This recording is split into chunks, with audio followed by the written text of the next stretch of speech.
Bom, como que a gente vai poder classificar esses seres vivos que a gente olha para o lado? Você não precisa vir para a escola ou ir até mesmo para o seu quintal. Dá para você olhar aí, onde você esteja, ou na sala, ou no quarto, ou na cozinha, onde quer que você esteja assistindo esse vídeo que a tia está fazendo para vocês. Olhe em volta. Será que só existe você de ser vivo aonde você está? Acho que não, né, gente?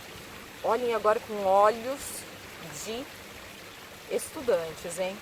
Tá, se você olhar no cantinho, pode ter uma formiguinha, pode ter uma araminha, pode ter um outro inseto. Poxa, a água acabou? Tem problema, daqui a pouco ela volta. Se você olhar pela janela, você vai ver outra quantidade enorme de seres vivos. E esse é o grande barato da vida, a diversidade, tá? Mas a gente não começou a classificar agora, né? O homem, desde que ele se entende por homem, né, por gente, como a gente fala, ele já classifica os seres vivos, mesmo sem perceber. Então, antigamente, lá atrás, como que ele fazia? Ele fazia assim, olha, vocês acham que eles saíam comendo tudo que viam pela frente? Na verdade, eles até faziam isso. Mas como que eles começaram a perceber que existiam coisas que se podia comer e coisas que não se podia comer? Eles testaram, eles observaram.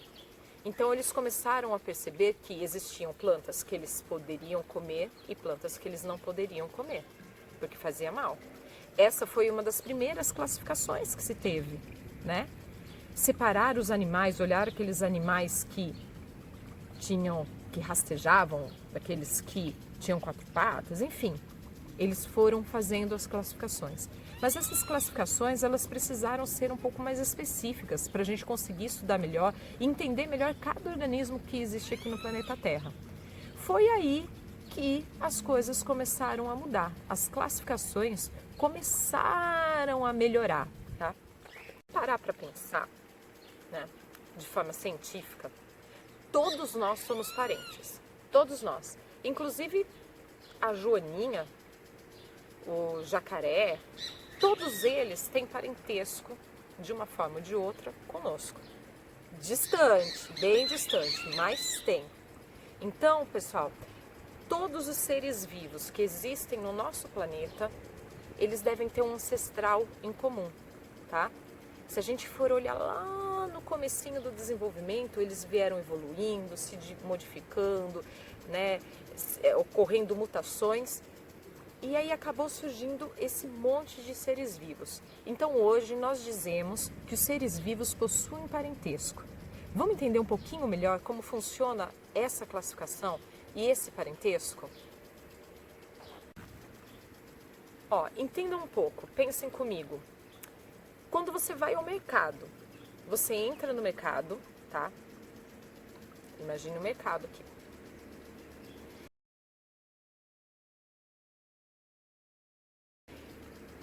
Aí a gente para e pensa assim, eu vou no mercado comprar shampoo, tá?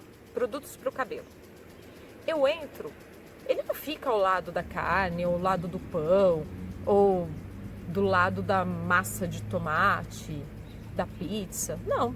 Quando eu entro no mercado, o mercado ele é separado e organizado por seções. Mas como que eles chegaram à conclusão que eles precisavam separar os produtos de limpeza dos enlatados, do açougue, da padaria e do hortifruti? Eles criaram critérios, e essa é a palavra da vez, tá? Da nossa aula, critérios. Eles criaram formas de organizar. Então eles pensaram assim, bom, se eu misturar os produtos de limpeza com comida, eu posso contaminar os produtos de limpeza. Vai pegar cheiro, vai pegar gosto e é tóxico para a ingestão das pessoas. Então a gente vai colocar de um lado e os pães de outro. Mas eu posso pôr os pães do lado da carne? Aí eles criaram outro critério. Não dá. A carne precisa de refrigeração e os pães não. Os pães eles precisam ficar em lugares mais secos. Entenderam o que a tia está dizendo? Para cada grupo, para cada classificação, são criados critérios a ser estudados. No caso dos seres vivos, a gente cria alguns critérios diferentes. A gente cria os critérios. A gente se pauta pelos critérios morfológicos, né? Como é o jeitinho assim do animal, visualmente falando, ou da planta, ou de outro ser vivo.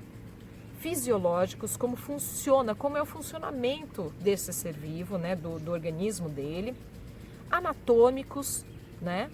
Quando você olha por dentro ali, como é, no caso de uma vaca, por exemplo, como é o coração, o intestino, enfim, são vários critérios, tá? Então, voltando ao mercado que a gente estava falando, vamos dizer que cada um tem a seção. Então, por exemplo, a gente tem a seção de higiene, a seção de limpeza, a seção do açougue e a seção da padaria. Então, higiene, limpeza, açougue e padaria.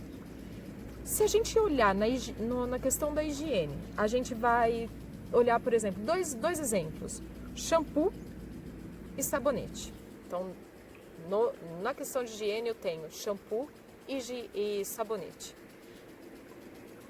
Então vejam, no grupo da higiene eu tenho um grupo maior que é o mercado, eu dividi ele em seções, eu peguei a seção da higiene.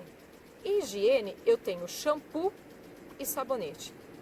Já dividi essa seção em mais dois grupos. Agora eu vou olhar só os shampoos. Percebam que shampoo nem todos os shampoos são iguais, a mulherada sabe bem disso, né? Por exemplo, eu tenho shampoo para cabelo crespo e o de cabelo liso. Então parem e vejam, a nossa vida é classificar, a nossa vida é organizar. Então eu tenho o supermercado, as várias seções do supermercado, peguei uma seção, a de higiene. Dentro dessa seção, vocês vão observar que eu tenho separado os shampoos, dos condicionadores, dos sabonetes, dos cremes para cabelo, creme para corpo. Se eu olhar ainda no grupo dos shampoos, eu vou observar que tem para cabelo crespo, para cabelo liso, para cabelo ondulado. E se eu olhar ainda só os shampoos para cabelo ondulado, por exemplo, o crespo, você vai ver que ele vai estar dividido em marcas. Isso é classificar. Eu criei critérios para isso. E é assim que nós vamos aprender a classificar os seres vivos, ok?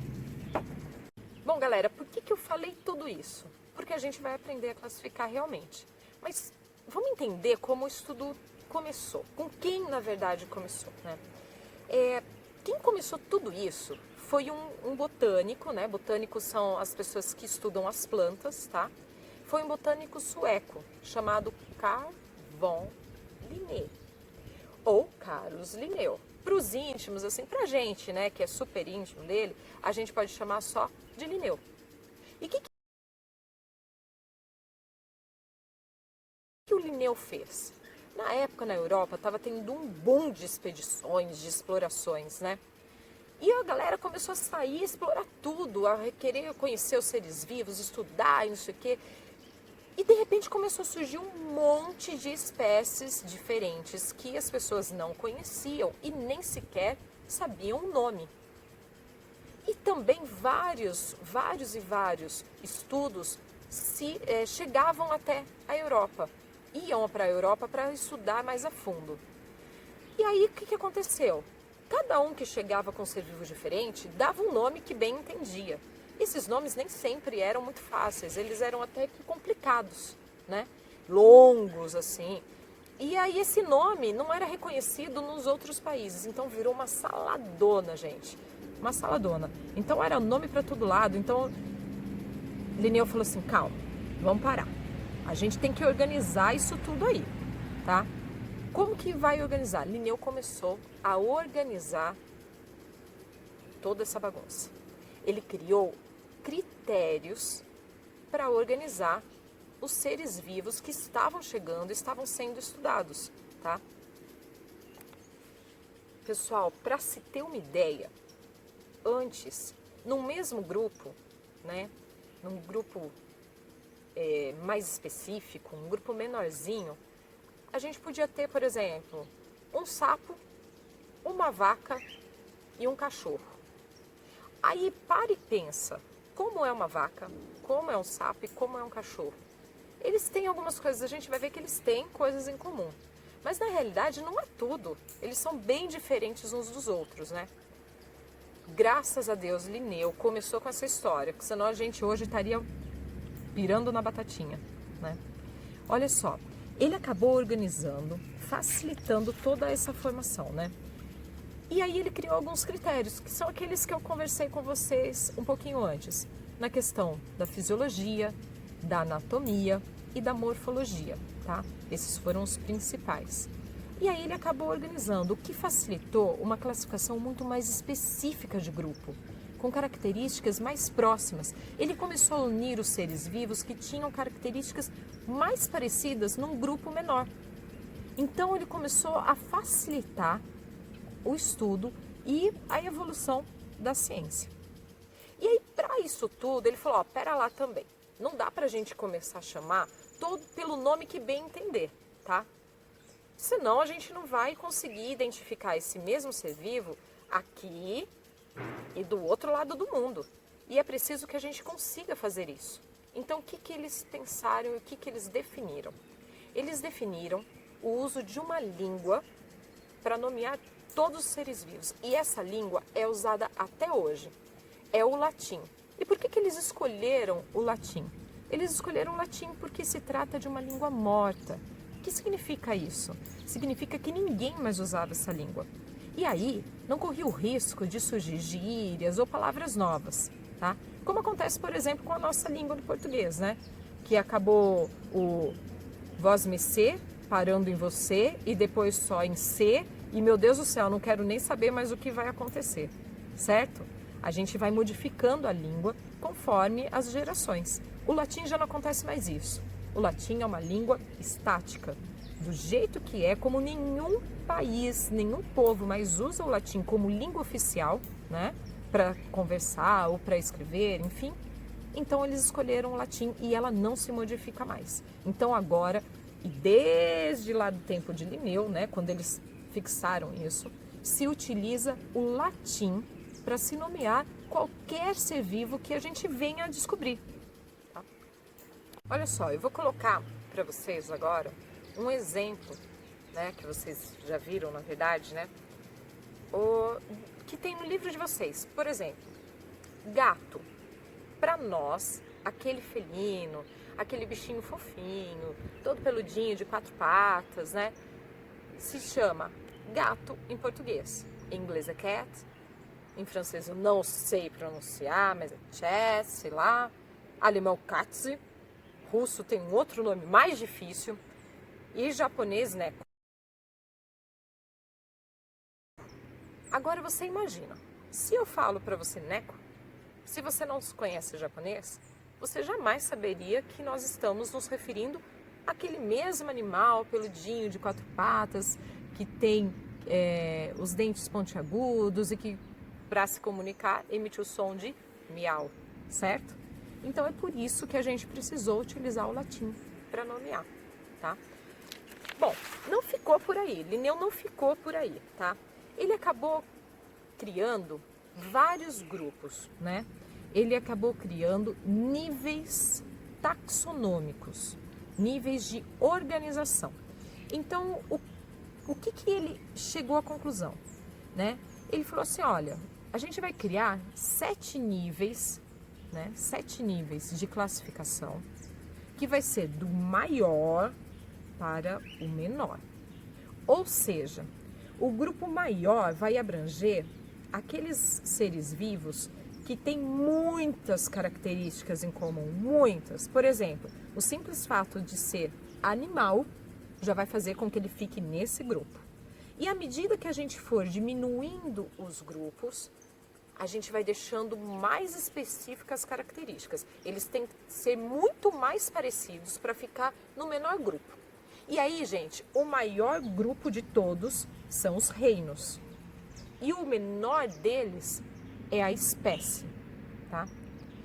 E aí a gente tem, se liga, reino, filo, classe, ordem, família, gênero e o último, espécie. Esses 7 níveis taxonômicos são os que vão definir os graus de parentesco entre os seres vivos, tá? Mas ainda é uma classificação, assim, bem abrangente, né? Por exemplo, se nós pegarmos reino, é extremamente abrangente. Lembra do exemplo que eu dei para vocês, né? O sapo, o cachorro e a vaca? Eles têm características em comum. Qual é a característica que eles têm em comum? De pronto assim, eles são animais, não é verdade? Então, eles vão fazer parte do maior grupo que tem, que são os reinos, né? Porque a gente tem 5 reinos. A gente tem o reino Monera, que são das bactérias, o protista, que são das algas protistas e os protozoários, o reino Plantae, que são das plantas, o reino Fungi, que são dos fungos, e o reino Animalia, que engloba os animais. Então veja, todos os seres vivos que existem no planeta Terra, nós conseguimos colocar em 5 grandes grupos, que são esses que eu falei para vocês. Todos eles têm alguma característica que encaixa. Por exemplo, eu não vou colocar uma margarida no mesmo grupo de um cachorro, não é? Porque eles são diferentes. A principal característica deles é que o cachorro, ele não faz fotossíntese, né?